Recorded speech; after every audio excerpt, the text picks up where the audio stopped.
The latest research in mindfulness is showing that that it's possible to actually practice paying attention in systematic ways that change the way the brain is wired, changes the way the brain functions, changes the very structure of the brain in ways that enhance well-being and clarity and multiple intelligences.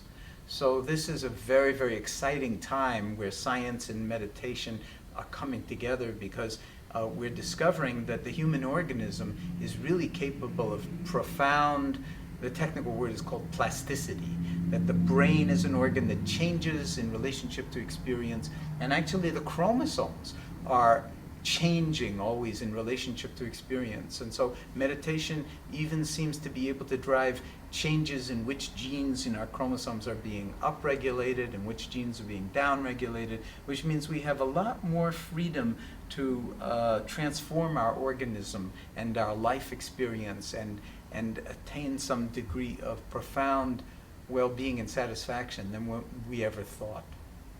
That's scientifically amazing, and it's also seems to be the case.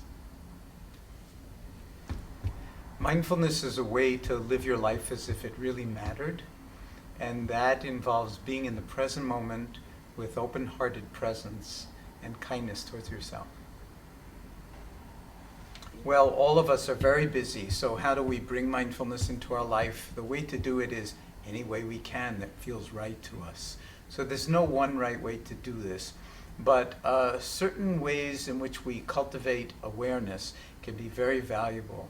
And one thing that we might bring our awareness to is the body, and just a sense of remembering to feel our lives unfolding in the body as opposed to only in our head. So that can be done in many different ways, a sense of the body as a whole, walking, sitting, eating, moving, or just being in touch with the breath, one's own breath, and the feeling of the breath coming into the body, the feeling of the breath leaving the body. But it's important to remember it's not about the breathing. It's not some breathing exercise or something special you're supposed to be doing. It's recognizing that it's very special that you're breathing at all. If you're not breathing, you're dead. So could we be aware of breathing and how special this is and feel the energy of it as if in this moment, this is my life. And it's not waiting for the weekend to have my life or waiting when I finish some big project, but every moment is my life. Then, even in very stressful situations, you can move into the actuality of the situation and find ways to move with it and regulate your own reactivity to it, so that in some very, very deep way, you are not running away and you're not pushing through anything, but allowing things to unfold as they do. That's the heart of creativity, and that way we get the most work done with the least distraction and the least effort. It's an art form, and it takes a while to learn. It's not something where you just hear me say this on the web and the next thing, oh yeah, I'll be mindful for the rest of my life.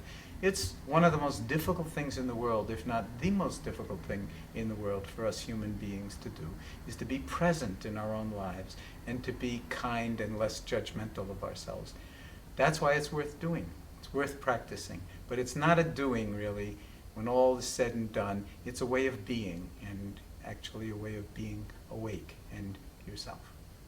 And the present moment, which is the only moment we're ever actually alive in, tends to get obliterated, really squeezed to the point where we're not in the present moment anymore. We're always in the past, always in the future, and that's a prescription for unhappiness. Happiness isn't some of the time when, at the pot of gold at the end of the rainbow. It's right now, in the midst of whatever is happening. And this is an art form, so it does take some time, it does involve some discipline, but I would throw out, well, what else is there to do? Because if you're missing your entire life, whatever moment you decide it's time to reconnect with your life, that moment, guess when that will be? It will be now. Again, you look at your watch, oh my God, it's now, again. So we only have moments of now, why not make the most use of them now? What is the most important thing that I've learned over the years about mindfulness? I don't know. That it's a mystery, that it's a gift, that we are geniuses, that we're miraculous beings, and that we ignore most of our beauty and drive ourselves crazy over all these things that are really not important. So we're driven by the urgent, miss the important, and then wind up a lot of the time being unhappy, and then look elsewhere for the solution. This is a prescription for disaster. And when I see people coming to mindfulness, our medical patients, for instance, by the hundreds, by the thousands, by the tens of thousands, and turning their lives around and having many of their medical symptoms fall away and coming to live their lives more fully, it's an unbelievably gratifying work. So this work is moving into medicine, it's moving into psychology, it's moving into psychiatry, it's moving into education, into the law, into government. And that itself is, I think, a very good sign for humanity. I'll say one last thing, I guess, which is that we call our species Homo sapiens sapiens in Latin, the species that knows and knows that it knows, or the species that is aware and is aware that it is aware. Well, so far, I don't think we've really lived up to that name as a species. Now, with the ecological crisis that we're in, and with all the other crises that the human mind is created for itself and for the planet, maybe it is time for us to wake up to what that name is actually pointing to and fully embody ourselves in that way as a species that understands our capacity for awareness and then balances thought out in a way that has profound value. And ultimately, when all is said and done, I call that love.